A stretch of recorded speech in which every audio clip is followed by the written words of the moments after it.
ብዙ ሰው የት ያለ ይመስላችኋል? እሑድ እሑድ በቤተ ክርስቲያን ወንበሮች ላይ ብቻ ነው ወይስ ደግሞ በየመንገዱ? እውነት እንነጋገር ከተባለ የዚህ ዘመን ትውልድ ዓይንና ጆሮ ያለው በዚች በምትታዩዋ ስልክ ላይ ነው። ኢየሱስ ክርስቶስ ወደ ዓለም ሁሉ ሂዱ ወንጌልንም ለፍጥረታት ስበኩ ብሎ አዞናል። እንግዲህ ዓለም ጂኦግራፊያዊ ቦታ ብቻ አይደለችም። ዓለም በዚህ ሰዓት ዲጂታል ሆናለች። የብዙ ሰዎች ኑሮ በስልክ ላይ ነው። ስለዚህ እኛ ቤተ ክርስቲያን አጥር ዙሪያ ላይ ቁጭ ብለን ለነሱ ብርሃን መሆን አንችልም። እያንዳንዱ ክርስቲያን ወይም ደግሞ አገልጋይ የሆነ የራሱ የሆነ ዩቲዩብ ቻናል መክፈት ያለበት 3 ወሳኝ ምክንያቶችን በዛሬ ቪዲዮ እናያለን። ሰላም ጤና ይስጥልን። እንኳን የጳውሎስ ሉንካን ዩቲዩብ ቻናል በሰላም መጣችሁ። ይህ ቻናል የተከፈተበት ዋነኛ ምክንያት በዲጂታል ዓለም ወንጌል ለማድረስ እና ሐዋርያው ጳውሎስ የራሳችንን ድንኳን እየሰፋን ወይም ስራ እየሰራ በኦንላይን ማለት ነው የራሳችንን ገቢ እያገኘን ወንጌልን እንዴት ማድረስ እንደምንችል በሰፊው ልንመለከት ይህ ቻናል ተከፍቷል። ስለዚህ ይህን ቻናል ሰብስክራይብ በማድረግ እናንተም ከኛ ጋር የጳውሎስ ሉንካን ቤተሰብ መሆን ትችላላችሁ ማለት ነው። ስለዚህ እያንዳንዱ ክርስቲያን የራሱን ዩቲዩብ ቻናል መክፈት ያለበት የመጀመሪያው ምክንያት የዘመኑ አውደ ምሕረት ስለሆነ እያንዳንዱ አገልጋይ፣ እያንዳንዱ ክርስቲያን፣ እያንዳንዱ ምዕመን የራሱን ዩቲዩብ ቻናል ከፍቶ ወንጌልን ማድረስ መቻል አለበት። ሐዋርያው ጳውሎስ ምዕራፍ 17 ላይ በአቴና ከተማ አርዮስፋጎስ በሚባልበት ቦታ ቆሞ ወንጌልን እንደሰበከ ይናገራል።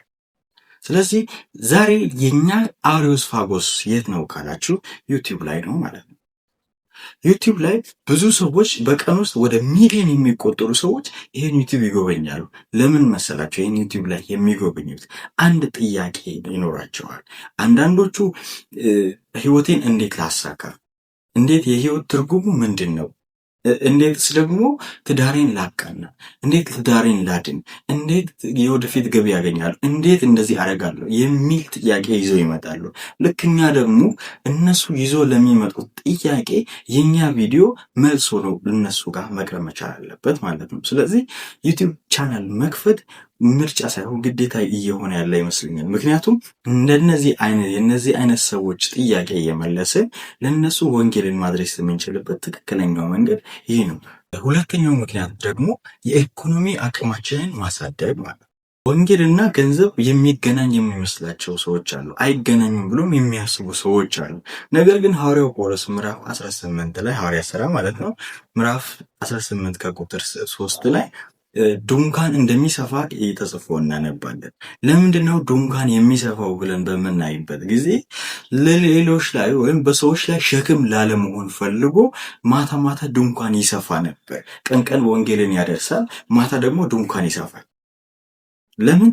ሌላ ሰዎች ላይ ሸክም ላለመሆን አስቦ ማለት ነው። ስለዚህ እኛ ዩቲዩብ ላይ የራሳችንን ወንጌል የራሳችንን ትምህርቶችን ወንጌል ነክ የሆኑ መንፈሳዊ ነክ የሆኑ ነገሮችን እኛ ዩቲዩብ ላይ እየጫነን ዩቲዩብ ላይ ቪዲዮ በለቀቅን ቁጥር ዩቲዩብ ደግሞ 4000 ሰዓት እና 1000 ሰብስክራይብ ከሞላ በኋላ ምን ያደርግልናል?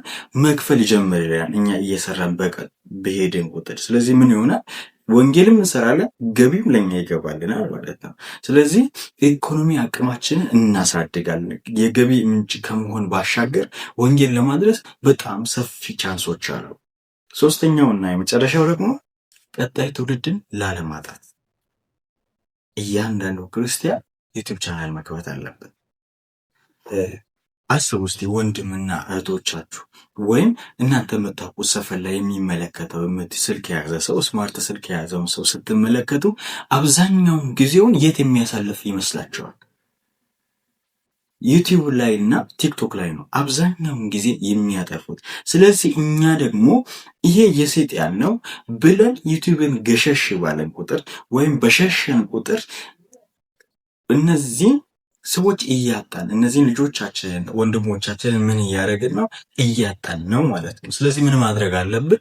ጥራት ያለውን ኮንተንት እየሰራ ቪዲዮ ዩቲዩብ ላይ እየጫነ መልቀቅ መቻል አለብን።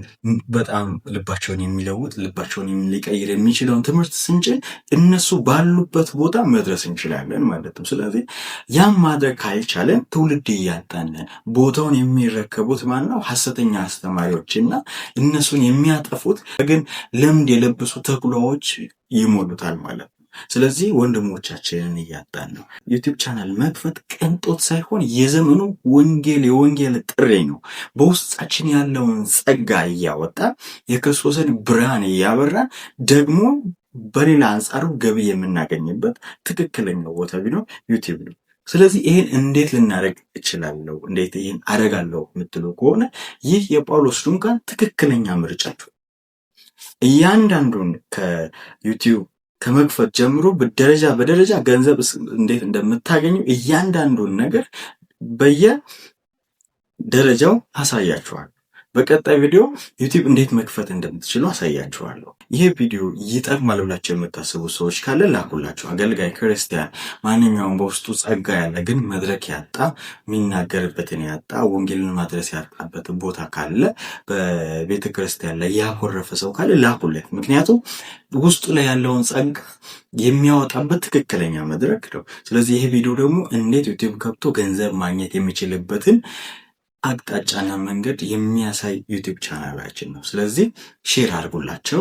ደግሞ ሀሳቡን ከወደዳችሁ ሰብስክራይብ በማድረግ ከኛ ጋር የጳውሎስ ድንኳን አገልጋይ ሁኑ። አመሰግናችኋለሁ።